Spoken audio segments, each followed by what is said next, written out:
پڑوسیوں کے متعلق قرآن مجید فرقان حمید میں اللہ تعالیٰ نے سورۃ النساء کی آیت نمبر 36 اور سپارہ نمبر 5 میں جہاں پہ باقی رشتہ داروں کا یا رشتوں کا اللہ تعالیٰ نے اچھا رہنے کا ان کے ساتھ حکم دیا، وہاں پہ پڑوسیوں کے ساتھ بھی اللہ کریم نے حسن سلوک کا حکم دیا ہے۔ جناب حضرت ابو ہریرہ رضی اللہ تعالی عنہ آپ سے روایت ہے، اللہ کے رسول علیہ السلام کے فرمان کا مفہوم ہے، 3 دفعہ اللہ کے رسول علیہ السلام نے ارشاد فرمایا، خدا کی قسم وہ مومن نہیں ہوگا، خدا کی قسم وہ مومن نہیں ہوگا۔ 3 دفعہ یہ الفاظ تھے، خدا کی قسم وہ مومن نہیں ہوگا۔ اللہ کے رسول علیہ السلام سے پوچھا گیا، یا رسول اللہ صلی اللہ علیہ وسلم کس کے بارے میں ارشاد فرما رہے ہیں؟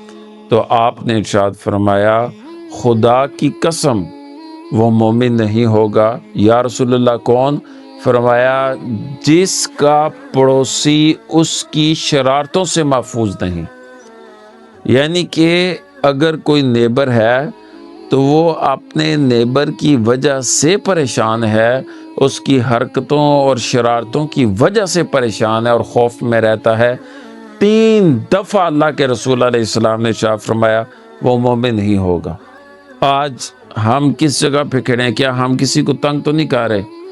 کیا ہمیں پڑوسیوں کے حقوق پتہ ہیں؟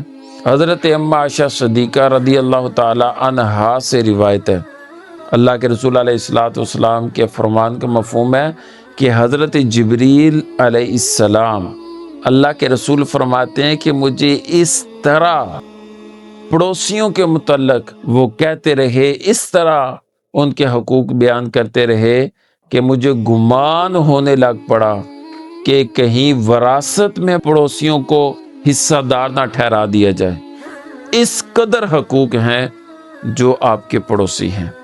مشکوٰۃ شریف کی ایک اور حدیث مبارکہ میں ہے، حضرت ابو ہریرہ رضی اللہ تعالیٰ عنہ اس راوی ہیں، اللہ کے رسول علیہ السلام کی بارگاہ میں کسی نے آ کے عرض کی، مفہوم روایت ہے، کسی نے آ کے عرض کی کہ فلاں عورت بڑی نیک ہے، نمازیں پڑھتی ہے، صدقہ و خیرات کرتی ہے، لیکن یا رسول اللہ صلی اللہ علیہ وسلم وہ اپنے پڑوسی کو تکلیف دیتی ہے۔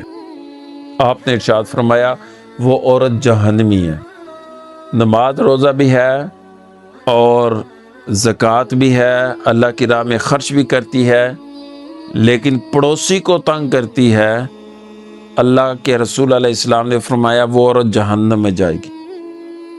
بارگاہ رسالت میں عرض کی گئی آقا علیہ السلام کی بارگاہ میں کہ فلاں عورت ہے، وہ نماز روزے میں اتنی مضبوط نہیں، لیکن وہ اپنے پڑوسیوں کو خوش رکھتی ہے۔ اللہ کے رسول علیہ السلام نے ارشاد فرمایا وہ عورت جنت میں جائے گی۔ آج یہ احادیث سن کے اور قرآن کی آیت سورۃ النساء کی آیت 36 سپارہ نمبر 5، اب یہ چیزیں دیکھ اور سن کر ہم کہاں پہ کھڑے ہیں؟ کیا ہم بھی تنگ کرنے والوں میں ہیں یا آسانی کرنے والوں میں ہیں؟ سب سے آسان طریقہ اللہ کا قرب حاصل کرنے کا یہ ہے کہ کسی کے لیے آسانی پیدا کر دی۔ مخلوق کا دل خوش کرنا اللہ کی رضا کے لیے بغیر حساب و کتاب جنت کا باعث بنے گا، وہ جنت میں جائے گا بغیر حساب و کتاب۔ دعا کریں اللہ تعالی ہمیں پڑوسیوں کے حقوق سمجھنے کی توفیق اور نعمت عطا فرمائے، اور اللہ تعالی ہمیں عمل کے لیے قبول فرمائے۔ وما علینا الا البلاغ۔